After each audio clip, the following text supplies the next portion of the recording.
What's up everyone and welcome back to our League of Legends Top 5 plays for an episode full of mechanical outplay and teamwork. At the end we'll be doing another RP giveaway, but our first play features a fantastic Syndra clip, so let's hop right in. Her team is about 6,000 gold down at the 23-minute mark and they've gotten themselves in a team fight, so she's headed over, stunning Vi right away. With Exhaust they fight her, forcing Flash, but the ult burns through her health and sets up a final Dark Sphere to take the kill. Lee Sin lands a Q and goes in, and with Lux about to get there, they get baited to keep going further, but she lands the stun on Sivir, leading to the double. She's left in a 1v2, but they have so much CC and sustain, and Syndra has no ult, so this should be a tough fight to win. She keeps good spacing while throwing out spells to hopefully poke them down a little before they get too close and the full-blown fight goes down. They both inch closer to Syndra, but she turns with a stun while juking Nami's bubble, getting out of Lux's E while forcing the summoner heal. Her movements are so tricky and random, and then she all-ins Lux with Ignite, dodging another spell before finishing her off with the E. Nami doesn't have the mana to do anything here, so she has to retreat back to tower, and she tries to bubble and flash away, but another sidestep lets Syndra keep up. A final scatter of the week leaves Nami stunned for an easy double to Syndra after some intense fighting.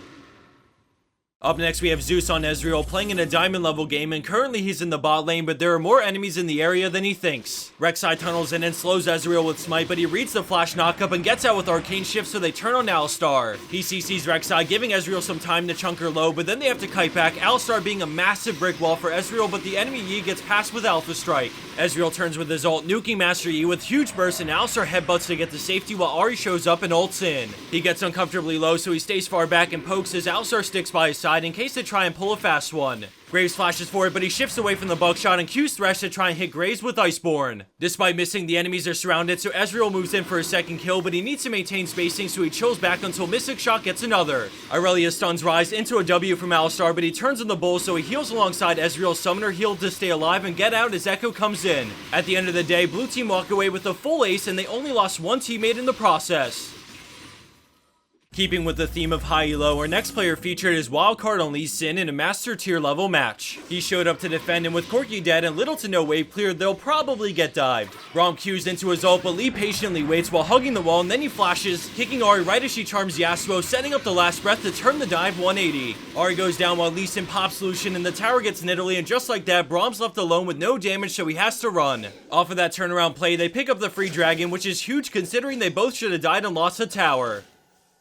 Tumbling her way into second place, we have Twisted Man with a sick mechanical outplay on Vayne. The enemy team are running away with this one, and Vayne just lost 3 teammates, but she still has Wukong, and the enemy Lee Sin is stuck in their base. She gets on Lee Sin and drops him low, but the Vi's about to queue over, so she turns on Final Hour to chase down the kill before getting on Vi. A great condemned CCs, but Corki goes for burst, so she evades his QR while stealth and swaps targets for now. She predicts the rocket and flashes to dodge it, tumbling to also dodge Vi's Q and put her in Viz to guarantee her safety. Thanks to some flashy but strong mechanics and one fed up cow, she gets the quad, but really only deserved a triple, but nonetheless it was so well fought.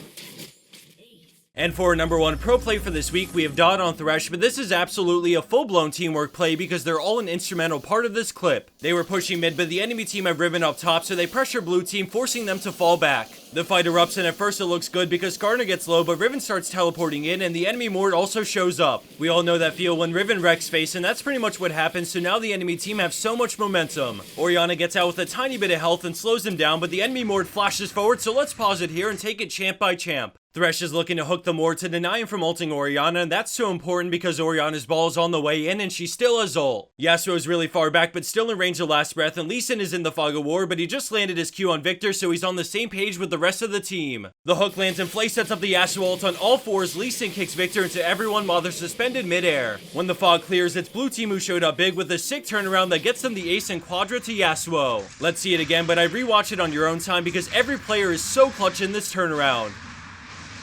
Our last play comes down to the Flying Squid on Jinx as their bonus clip for today's episode. As it plays on, let's get right into the Loot Crate giveaway, but this time we're going to do it a little bit different. At the top of the description box, you'll see a link that takes you directly to the RP giveaway, and to enter, it'll prompt you to check out our merch store. In the past, we've been bouncing around between different stores, trying to find the right one with the highest quality stuff and best service, and we chose Spreadshirt to be our official shop. This lets us continuously add new designs as well as do cool stuff like make phone cases, posters, and virtually anything our fans want. For the next few days, if you you use the code Protato1, you can get 10% off as a special for this opening week. And finally, a special thanks to Loot Crate for the RP, and I just wanted to take a second to remind everyone that if you use the code Protato1, you can also get 10% off your Loot Crate purchase. With under a week until October's crate passes by, now's a great time to check it out if you're interested. Thanks everyone for listening this far. Let me know what you think of the shop, and we have more videos coming up this week, so stay tuned.